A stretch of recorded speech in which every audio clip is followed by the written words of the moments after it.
देवीं सरस्वती व्यासं ततो जयमुदीरये विष्णुपदाय कृष्णपृष्ठाय भूतले श्रीमते मधुसूदनाय नमः। नमस्ते मधुसूदनाय भक्तिपात्रयाय दुर्लभ कृष्ण भक्ति में अति सरल भावने। हरे कृष्ण कृष्ण कृष्ण हरे हरे, हरे राम श्रीमद् भागवत महापुराण मैत्री और विदुर जी का संवाद हम सब रहे हैं। विदुर जी प्रश्न कर रहे हैं, विदुर जी कह रहे हैं मैत्री जी से, संसार में सब लोग सुख के लिए कर्म करते हैं, परंतु उनसे न तो उन्हें सुख मिलता है न ही उनका दुख दूर होता है, बल्कि उससे भी अधिक उन्हें दुख की वृद्धि होती है। वो सुख एकत्रित कर रहा है, लेकिन यहाँ भागवत करिए कि जो पहले जितना दुख था ना, वो सुख को इकट्ठा कर रहा है, पर और अधिक दुख इकट्ठा हो रहा है। हम जिसको सुख समझ रहे हैं, तो और अधिक दुख को हम इकट्ठा करते जा रहे हैं। अतः इस विषय में क्या करना उचित है, आप मुझे कृपा करके बताइए। जो लोग दुर्भाग्य से भगवान श्री कृष्ण से विमुख, अधर्मपरायण और दुखी हैं, उन पर कृपा करने के लिए आप जैसे भक्त संसार में विचरण करते हैं। श्री राधे बोलिए। हे साधु श्रोमणी, आप मुझे उस शांति पद साधन का उपदेश दीजिए जिसके अनुसार आराधना करने से भगवान अपने भक्तों के भक्तिपूर्ण हृदय में आकर विराजमान हो जाते हैं। श्री राधे बोलिए। मुझे कोई ऐसा रास्ता बताइए, यानी भगवत प्राप्ति का। अगर इसको इस प्रश्न को समझो तो विदुर जी एक तरह से भगवत प्राप्ति का एक रास्ता पूछ रहे हैं उन लोगों के लिए जो भागादौड़ी कर रहे हैं संसार को पाने के लिए। तो जिन्होंने भगवत प्राप्ति के मार्ग पर चल पड़े वो अंततः उन्हीं के पास जाएंगे, लेकिन अभी तक जो भटक रहे हैं, अभी तक जो सुख को, दुख रूप साधन को सुख मानते हुए उन्हीं के पीछे भाग रहे हैं, और उनकी कोई सोच नहीं जाती, कोई समझ नहीं जाती क्या कि कभी हमें भगवान को भी पाना, या ये मनुष्य जन्म भगवान को पाने के लिए मिला। ऐसी सोच उनके पास है ही नहीं, है ही नहीं। उनके लिए एक ही फंडा है, खाओ पियो मौज करो। वो कमाते हैं, धन कमाते हैं किसके लिए? बोले संसार के साधनों को इकट्ठा करके उनमें सुख बुद्धि रखते हुए उसी को पाने के लिए वो संसार में संघर्ष कर रहे हैं। भागवत के दूसरे स्कंद में आया है, स्पष्ट आया है कि इनका दिन धन कमाने में जाता है और रात उनकी सोने में चली जाती है। श्री राधे बोली। और हम ऐसा देख, मुझे तो लगता है कलयुगी प्राय जीव ऐसा ही हो गया है, और उससे भी भयंकर हो गया। क्यों? पहले फिर भी रात को सोता तो था, अब तो उल्लुओं की तरह सुबह दिन कमाने में और रात भोग भोगने में घूमता फिरता है, घूमता फिर रहा है। श्री राधे बोलिए। 12-12 1-1 बजे तक लोग सोते नहीं है। ये भी मैं कम टाइम बता रही हूँ, ये भी मैं कम टाइम बता रही हूँ। 12-12 1-1 बजे तक उनकी जो दिन शुरू होता है 12 के, रात के 12 के बाद भक्तों का ब्रह्म मुहूर्त शुरू होता है, और उनका श्री राधे बोली, बोलो ना श्री राधे। उनका दिनचर्या देखो कैसी है। तो फिर क्या ऐसे लोग कभी भगवत प्राप्ति के लिए उनके अंदर ऐसी सोच कभी आ सकती? मौज मौज मौज मौज मौज मौज मौज, बस मौज कर दी। पार्टी का नाम सुनते ही उनके कान खड़े हो जाते हैं, और सत्संग का नाम सुनते ही उनको नींद आती है। कई ऐसे घर है, मैं आपको क्या बताऊं, कई ऐसे घर है कि उनके बच्चे सत्संग रखाना चाहते हैं लेकिन नहीं रखा पा रहे। क्यों? क्योंकि उनके परिवार वालों को ये चीज पसंद नहीं। कई ऐसे बड़े लोग हैं जो चाहते हैं घर में संत महापुरुष आए हमारे और उनकी सेवा पूजा हो, लेकिन उनके बच्चों को ये बात समझ में नहीं आती। श्री राधे बोलिए। तो विदुर जी कह रहे हैं क्या ऐसा कौन सा मार्ग है कि भगवान हृदय में आके विराजित हो जाए। श्री राधे बोलिए। अपने स्वरूप का अपरोक्ष अनुभव कराने वाले सनातन ज्ञान, अपने स्वरूप का अपरोक्ष अनुभव कराने वाले सनातन ज्ञान मुझे प्रदान कीजिए। त्रिलोकी के नियंता और परम स्वतंत्र श्री हरि अवतार लेकर जो जो लीलाएं करते हैं, जिस प्रकार अकर्ता होकर भी उन्होंने कल्प के आरंभ में ही सृष्टि की रचना की, जिस प्रकार इसे स्थापित किया, जगत के जीवों की जीविका का विधान करते हैं, फिर जिस प्रकार इसे हृदय आकाश में लीन कर शून्य योग माया का आश्रय लेकर शयन करते हैं। यानी भगवान जब सृष्टि की रचना करते हैं तो इन्हीं की सत्ता से, भगवान जब वायु में दृष्टिपात करते हैं तो वायु चेतन स्वरूप हो जाती है। भगवान जब तत्वों पे दृष्टिपात करते हैं, आकाश में दृष्टिपात करते हैं तो उसमें मूवमेंट आ जाती है। जिस पे दृष्टिपात करते हैं ऐसे आत्मा स्वरूप में, आत्मा के रूप में इस पिंड के ऊपर भी दृष्टिपात किए, तभी इसमें मूवमेंट आई। प्रकृति, श्रील प्रभुपाद ऐसे लिखते हैं, प्रकृति शोभित कब होती है? वो जड़ है, लेकिन जब परमात्मा की दृष्टि पड़ती है तब वो चेतन होती है। दृष्टि पड़ने से ही उसमें चेतना आ जाती है और जीव गर्भस्थ होते हैं। श्री राधे बोले दृष्टि पड़ने से। और भगवान जब उस पिंड में अपनी दृष्टि डालते हैं, यानी इस पिंड में, तब जाके इस जीव के आया ना, भागवत में आपने सृष्टि रचना में सुना होगा कि सब ने अपने अपने तत्व दिए। वो तत्व जब इकट्ठे हुए तो ये एक पिंड बना, लेकिन चेतना नहीं आ रही थी। सोच रहे थे सृष्टि का विस्तार कैसे होगा, चेतना ही नहीं आ रही है। तो तब समस्त देवता गए फिर किसके पास? भगवान के पास। और फिर भगवान ने अंश रूप में अपनी चेतना जब डाली, समझा रहे क्या, मेरे बिना तू कुछ भी नहीं, तेरी कोई सत्ता नहीं है, क्या उछलता है, क्या कूदता है, मेरे बिना तू जीरो है। और वाकई में हम श्री कृष्ण के बिना जीरो है। अब भी आत्मा निकल जाए, ये मैं साड़ी निकल जाएगी, शिरारे पड़ा रहेगा जड़ की तरफ। इसीलिए तो भागवत ने कहा जो शरीर भगवान की सेवा में नहीं लगता वो मुर्दे के समान है। भागवत ने कह दिया कि जो शरीर प्रभु की सेवा में नहीं लगता वो मुर्दे के समान, वो शव के समान, वो चलता मुड़ता कैसा है? शव, मुर्दा। इसीलिए यहाँ सृष्टि की रचना करने वाले भी यही है। यहाँ बताया, आपने सुना, जीवों की जीविका का विधान। ये जो आपकी जीविका चल रही है ना, ये भी मेरे ठाकुर की कृपा है। जीवों की जीविका का विधान आप करते हैं। श्री राधे बोले श्री राधे। और मनुष्य का अहंकार देखो कितने ऊंचे मंच पे, मैं दुकान न जाऊं तो चलेगा नहीं, मैं घर में ना हूं तो घर चलेगा नहीं। अरे तुम इस सृष्टि के किसी कोने में भी जाके छुप जाओगे तो भी तुम्हारे बगैर सृष्टि चलने वाली है। हमारे बिना ऐसी कितनी सृष्टियों की उत्पत्ति हुई है, होती रहेगी, आई है और जाती रहेगी। तुम तो निमित्त मात्र हो, अपना रोल प्ले करो और अच्छा रोल प्ले करो। ये गलतफहमी हमारे बिना घर नहीं चलेगा, ये गलतफहमी हमारे बिना दुकान नहीं चलेगा, ये गलतफहमी कि हमारे बिना तुम्हारा गाड़ी, सबकी गाड़ी चलेगी, दुकान भी चलेगा। शायद आप में से कई ऐसे लोग होंगे जो आपके माता पिता, आपके पिता ने दुकान को, शॉप को खोला, फिर आपने संभाला, तो उनके बिना आपने चलाया, चली ना। ऐसे हमारे बिना पीछे वाले भी चलाएंगे, हमारे बिना पीछे वाले भी चलाएंगे। जिस घर में आप रहते हो सकता है आपके आने से पहले उस घर में और कोई रहता था और व्यवस्था से चलता था व्यवस्था से। श्री राधे बोले। तो उन्होंने चलाया, फिर आपको दिया, आप चला रहे हो, आप जाओगे, आपके बाद कोई चलाएगा, आपके बाद और कोई चलाएगा। हमारे बिना भी दुनिया चलेगी, चली थी, चलती रहेगी,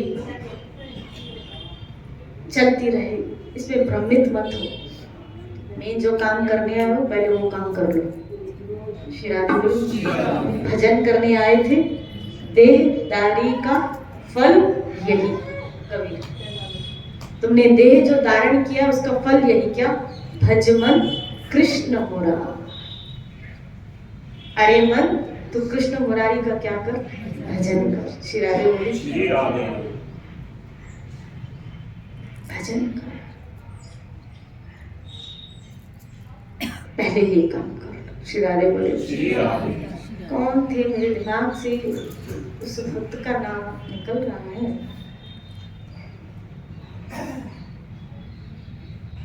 एक भक्त थे, दो छोटे छोटे बच्चे थे। नहीं, बॉर्न बेबी था, बच्चा पैदा ही हुआ था कि माँ मर गई। बच्चा पैदा ही हुआ था बट माँ में आई इसकी, तो उसकी माँ मर गई।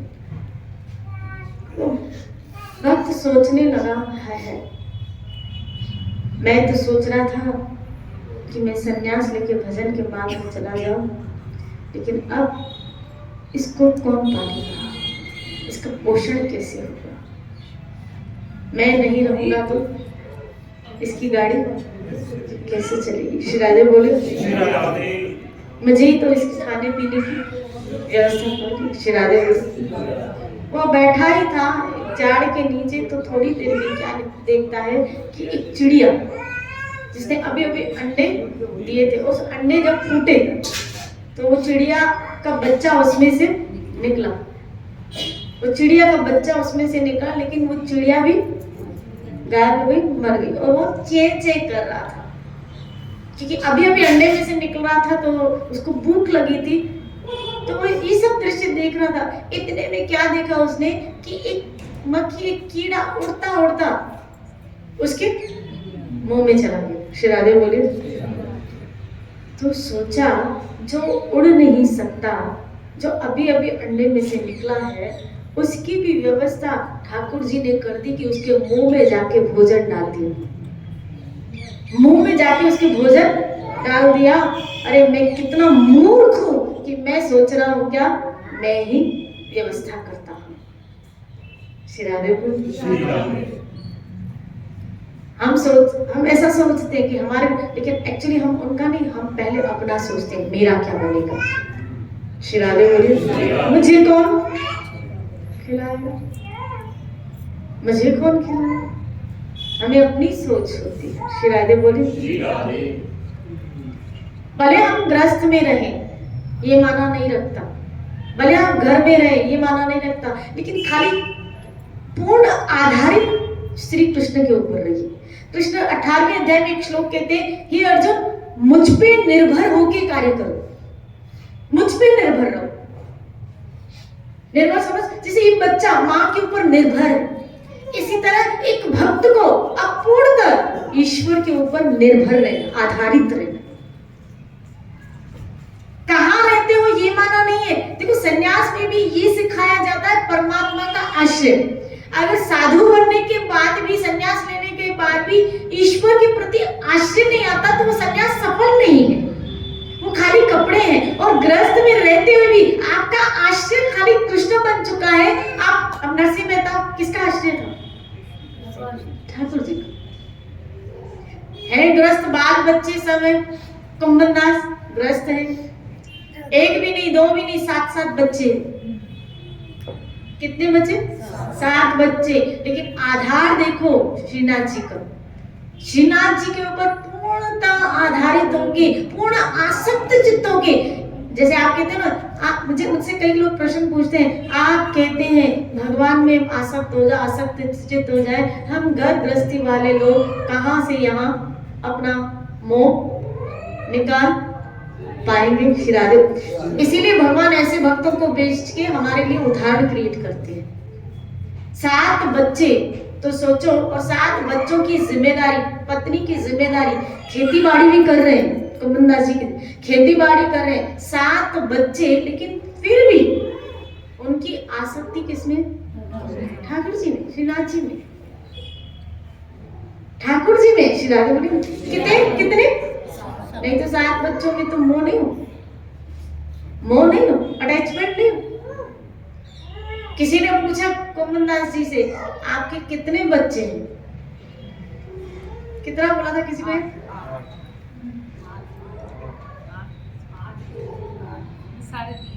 हाँ, शिरादे बोली 1.5 बोला था, 1.5 बोला मेरे 1.5 बच्चे। बोला 1.5 बच्चे? बोला एक चतुर्भुज दास जो पूरा कृष्ण भक्त है, और एक कृष्णदास था शायद उसका भी नाम। तो बोला एक जो ठाकुर जी की थोड़ी सेवा करता है, आधा भक्त है आधा संसारी है, तो जो आधा भक्त है ना तो मेरा आधा ही बच्चा है। शिरादे बोली, उन्होंने कहा था 1.5 मेरा बच्चा है, बाकी डैश डैश डैश, बाकी सब माँ के बच्चे। शिरादे बोली, शिरादे बोली, ये बात सत्य है। अगर आपकी औलाद श्री कृष्ण भक्त बनती है तो वो भक्त की औलाद भक्त बने तो वो औलाद कहलाने के लायक भी है, कहलाने के लायक।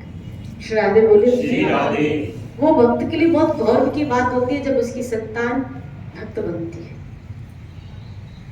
छाती चौड़ी हो जाती है कि कुत्ते बिल्लियों की तरह उन्हें ग्रस्त जीवन को नहीं बिताया है, कम से कम ये भगवत आराधना करने वाले तो है, या मुक्ति की तरफ। तो तभी तो ऋषभ देव जी ने भागवत में कहा, तुम्हें पिता कहलाने का अधिकार नहीं है जब तक तुम अपनी संतान को जन्म मृत्यु के बंधन से न छुड़ाओ।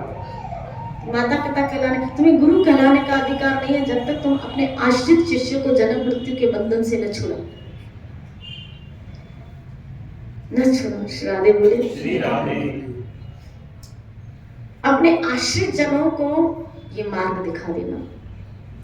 तुम्हें पिता बनने का अधिकार नहीं है, तुम्हें माँ बनने का अधिकार नहीं है जब तक तुम अपने आश्रित संतान को जन्म मृत्यु, हम सब सिखा देते हैं उसको, सब। पापा बोलना भी हमने सिखाया, मम्मा बोलना भी हमने सिखाया, दादी बोलना भी हमने सिखाया, ये बोलना वो बोलना हमने सिखाया, लेकिन कृष्ण बोलना भी सिखाओ, राधे राधे बोलना भी सिखाओ। श्री राधे बोले, बड़े स्कूल में जाना, उसको एडमिशन करा दी कि मेरा बच्चा बड़े से बड़े स्कूल में जाए और फड़ इंग्लिश बोले, टॉप, उसकी इंग्लिश टॉकिंग बहुत अच्छी हो। हमने बड़े स्कूल में उसको डाला, अच्छा एजुकेशन, लेकिन अच्छे चरित्र का निर्माण करने के लिए उसको सत्संग की तरफ लाए नहीं, हम नहीं ला पाए। श्री राधे बोले, आज वो बड़ा व्यक्ति तो बन गया, लेकिन क्या उसने अपने चरित्र का निर्माण किया?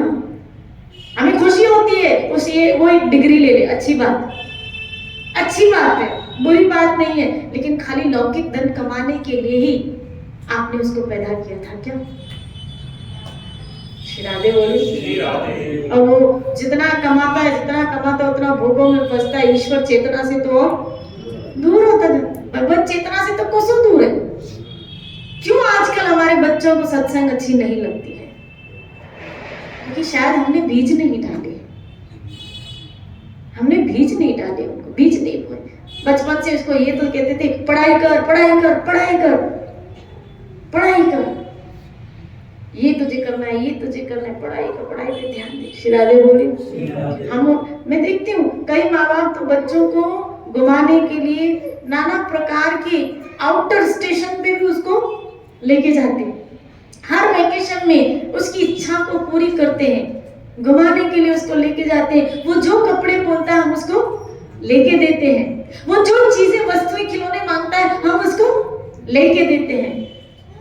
लेकिन कभी ये सोचा कि मैं ईश्वर को क्या मुंह दिखाऊंगी, सब तो लेके दिया, लेकिन मैंने इसको भक्ति ही नहीं लेके दी,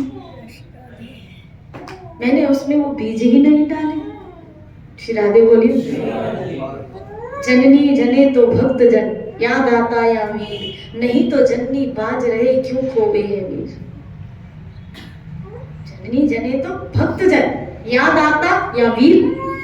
श्री राधे बोली, नहीं तो जननी बाज रहे क्यों खोबे है वीर, फिर अपनी ऊर्जा क्यों खो रही हो।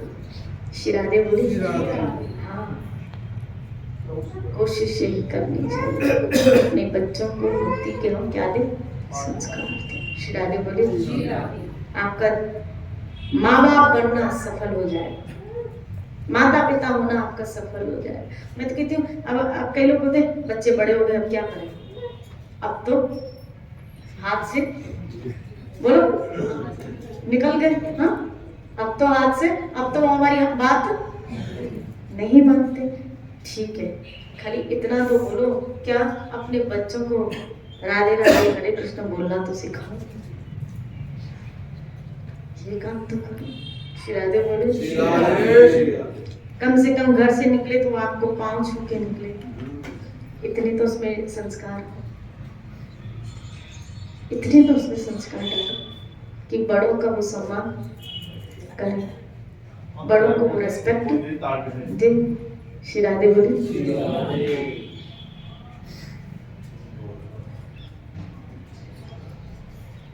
हमें यह भी सुनाइए कि उन समस्त लोकपालों के स्वामी श्री हरि ने इन लोकपाल पर्वतों के बाहर भोगों को, जिनमें ये सब प्रकार के प्राणियों के अधिकार अनुसार भिन्न भिन्न भेद प्रतीत होते हैं, किन तत्वों से रचा है। उन स्वयंभू नारायण ने अपनी प्रजा के स्वभाव, कर्म, रूप और नामों के भेद की किस प्रकार रचना की। हे भगवान, मैंने व्यास जी के मुख से ऊंच नीच वर्णों के धर्म तो कई बार सुने हैं। विदुर जी कह रहे 4 वर्ण और 4 आश्रम, तो ये मैंने बहुत सारी बातें सुन ली, किंतु अब मैं ये बातें सुन चुका, आश्रमों के विषय, ये वो सब वेदों की बातें, श्रुतियां, ये सब मैं सुन चुका। लेकिन अब देखो विदुर जी क्या, किंतु अब मैं वो बातें नहीं सुनना चाहता आपके मुख से, किंतु अब श्री कृष्ण कथा अमृत के प्रवाह को छोड़कर अन्य स्वल्प सुखदायक धर्मों से मेरा चित्त ऊब गया है। श्री राधे बोलिए, बोलो ना श्री राधे। मेरा चित्त अब ऊब गया, मजा आ जाए जब हमारा चित्त संसार के भोगों से ऊब जाए। ऊब आ गया मतलब उसको क्या आ गया, खट्टापन, वैराग्य आ गया चित्त। यहाँ तक कि ये तो छोड़ो, संसारी भोगों की तो बात छोड़ो, विदुर जी तो क्या कह रहे हैं यहाँ पे, मुझे जो कर्मकांड की बातें, वर्ण आश्रम धर्म की बातें, उनमें भी हम मुझे सुनने में मजा नहीं आ रहा। जैसे गृहस्थी की क्या धर्म है वो तो मैंने सुन लिया, क्षत्रिय के क्या धर्म है वो तो बातें मैंने सुन ली, लेकिन अब मुझे कृष्ण कथा सुननी है। मैं अब श्री कृष्ण के विषय में सुनना चाहता हूं, क्योंकि वर्ण आश्रम सब किसके लिए, कृष्ण के लिए कि हमारे लिए, ये सब हमारे लिए। वर्ण आश्रम का जो निर्माण हुआ सृष्टि की रचना को मेंटेन करने के लिए, ये सब हमारे लिए थे कि क्षत्रिय हो तो ऐसे कर्म करने, जिस आश्रम में हो गृहस्थ वानप्रस्थ आदि में तो तुम्हें ऐसे कर्म करने। लेकिन अब मुझे ये बातें नहीं सुननी है। और क्यों? क्योंकि अब विदुर जी जो थे वो तीर्थों का भ्रमण करते, साधु संतों का संग करते करते ये बातें सुन सुन के अब उनको ये इन चीजों में विरक्ति आ गई है। और जब वो उद्धव से कृष्ण के विषय सुनते, याद रखना, जब एक रसिक भक्त से, एक आश्रित भक्त से, एक ऐसे भक्त से जो पूर्ण श्री कृष्ण भावना में रचा बचा है, उन भक्तों से जब हमारी मुलाकात हो जाती है और उनके मुख से जब कृष्ण कथा का प्रवाह सुनते हैं, तब हम एहसास होता है कि जो पहले रस पी रहे थे वो तो बहुत फीका था, ये रस तो कहीं। श्री राधे बोली। इससे पहले जो विदुर उद्धव से पहले जो तीर्थ भ्रमण कर रहे थे तो साधु संतों से ही तो मिले, जिसमें ज्ञानी भी मिले, ध्यानी भी मिले, तीर्थों में उन्होंने नहाया भी, बहुत सारा संग किया। लेकिन जब वृंदावन में आके किससे मिले? उद्धव से मिले। और उद्धव अब क्या बन चुका है? भक्त बन चुका है। आप देखो, जब उद्धव और विदुर जी का संवाद हुआ है तो उद्धव रो रहे हैं, लिटरली कृष्ण की बातें कर करके उद्धव रो रहे हैं, अश्रु विमोचन हो रहे हैं, रोए जा रहे हैं और बोल नहीं पा रहे। और विदुर जी की ऐसी स्थिति देख के जो सुना था ना पीछे, वो सब एक्साइट हो गया कि ऐसा भक्त होता है। और वो बोल नहीं पा रहे थे, तब उन्होंने जाके मैत्री जी की तरफ इशारा किया कि आप मैत्री जी के पास जाइए, मैं कुछ बोल नहीं पा रहा हूँ, मैं कुछ कह नहीं पा रहा हूँ, आप मैत्री जी से सुनिए। श्री राधे बोले, अब मैत्री जी से सुनिए। आ गए फिर मैत्री, इसीलिए कहा कि मुझे ये वो बातें मत सुनाना, मुझे तो कृष्ण के लिए सुनाना। मेरे ठाकुर ने इस सृष्टि की रचना कैसे की और वो कैसे विलीन करता है, किस तरह उसकी रचनाएं हैं। श्री राधे बोलिए, क्या जीव को साधन करने चाहिए, कैसे जीव यहाँ आके फंसता है, कैसे आकर्षित होता है और कैसे फिर फंस के निकल नहीं पाता, और जो फंस गया फिर उनके लिए निकलने के क्या रास्ते हैं। जो फंस गया उनके लिए भी तो कोई रास्ते होंगे। आप देखो घर में या बिल्डिंगों में एक टैंक बनाते हैं हम, पानी की होती है ना, पानी की टैंक। बिल्डिंग में तो एक बहुत बड़ी टैंक होती है, एक टैंक बनाते हैं। टैंक बनाते समय या चलो ये उदाहरण आपको समझ में ना आए तो कभी हॉस्पिटल में गए या कभी मॉल शादी में गए हैं, होटल्स में गए हैं, तो एक होता है इमरजेंसी, श्री राधे बोले, जहाँ ऐसे वो वहाँ व्यवस्था होती है कि अगर पूरी हॉस्पिटल में कभी शॉर्ट सर्किट या आग लग जाए तो कुछ गेट्स बना दिए जाते हैं जहाँ से आप बाहर निकल जाओ। फ्लाइट में भी ऐसा होता है, या तो हम टैंक बनाते हैं तो उसमें निकलने का भी रास्ता बनाते हैं, ऐसी सीढ़ियां टाइप बना देते हैं कि अंदर अगर कोई गिरा भी घुसा भी तो निकलने का रास्ता है। बस ऐसे ही जैसे खोदने से पहले निकलने के रास्ते ना, ऐसे मेरे ठाकुर ने यहाँ करने से पहले निकलने के रास्ते भी निकाले। राधे बोले, निकलने के भी रास्ते, गिर तो गए हम। तो जिसने बनाई ना, जिसने व्यवस्था की, इस सृष्टि की रचना की, तो गिर तो गए। जैसे हमें बुद्धि है ना, कोई भी चीज, मॉल आप देखो, उसमें भी अगर ऐसे शॉर्ट सर्किट आदि कुछ ऐसी होती है तो तुरंत एक व्यवस्था होती है कि जल्दी आप उस जगह से आप निकल पाओ। तो ऐसे यहाँ हम गिर तो गए, लेकिन यहाँ से निकलने का रास्ता, श्री राधे बोले, गिर तो गए हम सब, लेकिन निकलने का रास्ता भी है।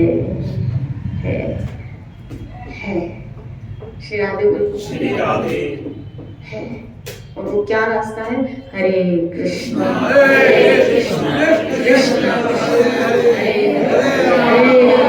हरे राम।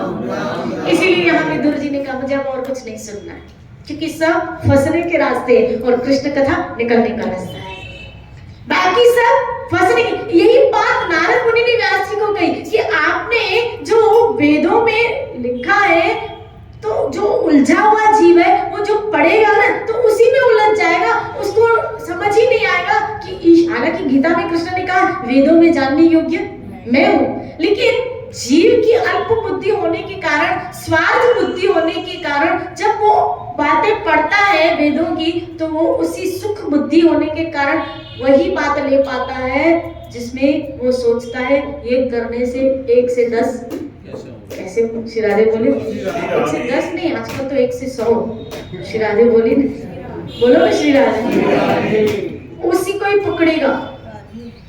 हे नारद जी व्यास जी को कह रहे, व्यास तुमने ऐसा कोई ग्रंथ की रचना ही नहीं की जिसमें श्री कृष्ण की नहीं, वेदों में वो उलझ जाएंगे और अल्प बुद्धि वाले लोग तो समझ ही नहीं पाएंगे। और मैं तो कहूँ समझना पढ़ना तो बहुत दूर की बात है, क्या वो टाइम ही नहीं दे पाते कि कोई ग्रंथ भी उनके पास हो, अगर होता भी है तो कभी खुलता ही नहीं है, उनके मरने के बाद भी बंद ही रहता है,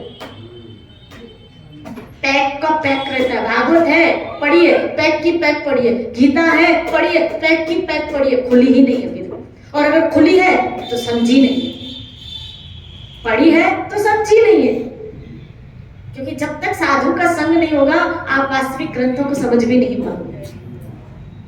साधु संग से ग्रंथ के रहस्य खुलते हैं, क्योंकि हम इस श्लोक के बीच में जो गैप है ना, उसमें जो रहस्य छुपा है ना, वो हम नहीं समझ पाते। हम तो 15 मिनट में 10 मिनट में एक चैप्टर पूरा, हमारा भागवत हो गया, हमारी गीता, अरे हम तो एक दिन में गीता पूरी कर दे, एक दिन में नहीं, 2 घंटे में। श्री राधे बोली 2 घंटे में गीता हम पूरी कर दें। श्री राधे बोली लेकिन अगर उस गीता पे रहस्य खोलने जाओगे ना तो शायद जन्म लग जाए।